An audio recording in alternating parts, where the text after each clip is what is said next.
بسم اللہ الرحمن الرحیم۔ ماہ رجب کے روزوں کی فضیلت۔ ماہ رجب اسلامی سال کے 12 مہینوں میں ایک نہایت ہی عظمت اور برکت والا مہینہ ہے۔ یہ ان 4 حرمت والے مہینوں میں شامل ہے جن کا ذکر قرآن مجید میں واضح طور پر آیا ہے۔ اللہ تعالیٰ نے اس مہینے کو خاص فضیلت عطا فرمائی ہے اور ان میں نیکیوں کا اجر بڑھا دیا جاتا ہے، جبکہ گناہوں سے بچنے کی خاص تقدیم کی گئی ہے۔ رجب کا مہینہ دراصل روحانی تیاری کا مہینہ ہے جو شعبان اور رمضان جیسے بابرکت مہینوں کی تمہید بنتا ہے۔ رجب کے مہینوں میں روزے رکھنا ایک عظیم عبادت ہے۔ اگرچہ پورے مہینے کے روزے فرض نہیں ہیں، لیکن نفل روزوں کی بہت زیادہ فضیلت بیان کی گئی ہے۔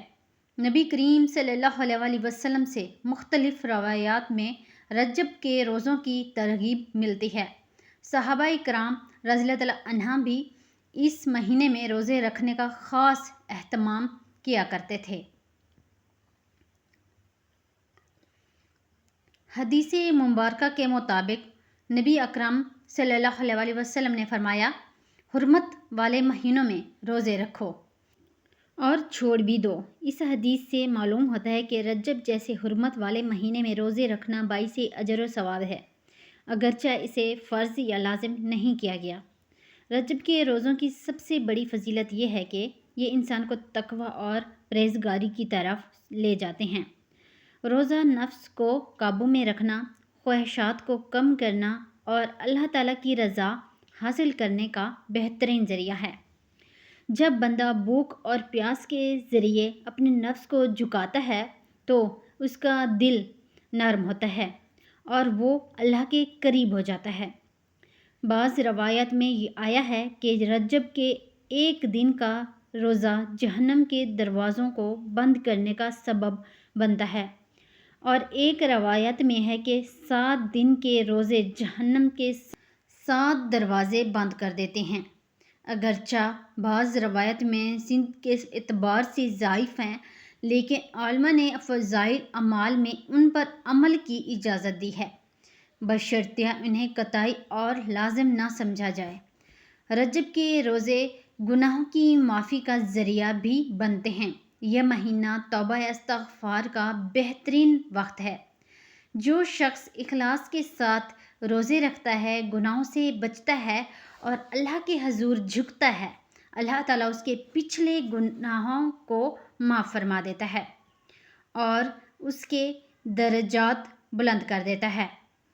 ماہ رجب کے روزے انسان کو رمضان المبارک کے لیے جسمانی اور روحانی طور پر تیار کرتے ہیں۔ جو شخص رجب میں روزوں کی عادت ڈال لیتا ہے، اس کے لیے رمضان کے روزے رکھنا آسان ہو جاتا ہے۔ اسی طرح رجب کا روزہ ایک تربیتی عبادت بن جاتا ہے جو بندے کو اعلیٰ درجے کے صبر اور عبادت کا عادی بناتا ہے۔ رجب کے روزوں کے ساتھ ساتھ دعا، ذکر، درود شریف اور قرآن کی تلاوت کا خاص اہتمام کرنا چاہیے۔ روزہ صرف بھوکے رہنے کا نام نہیں، بلکہ آنکھ، کان، زبان اور دل کو گناہوں سے بچنے کا نام ہے۔ جب روزہ اس مکمل شعور کے ساتھ رکھا جائے تو اس کا اجر کئی گنا بڑھ جاتا ہے۔ یہ بھی یاد رکھنا چاہیے کہ رجب کے روزوں کے حوالے سے بعض خود ساختہ روایات مشہور ہو گئی ہیں، جسے مخصوص تاریخوں کو لازم سمجھ لینا۔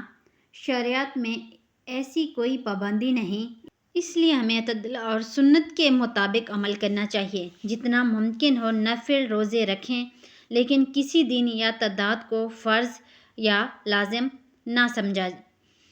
آخر میں یہ بات کہنا مناسب ہے کہ ماہ رجب کے روزے اللہ تعالیٰ کی خاص رحمت اور قرب کا ذریعہ ہیں۔ یہ مہینہ ہمیں غفلت سے بیدار ہونا، گناہوں سے توبہ کرنا اور اللہ کی طرف پلٹنے کا پیغام دیتا ہے۔ جو شخص رجب میں روزے رکھ کر اپنی اصلاح کر لیتا ہے، وہ شعبان اور رمضان میں زیادہ اخلاص اور خشوع کے ساتھ عبادت کر سکتا ہے۔ اللہ تعالیٰ ہمیں ماہ رجب کی قدر کرنا، اس میں روزے رکھنا، نیک اعمال کرنا اور گناہوں سے بچنے کی توفیق عطا فرمائے۔ آمین۔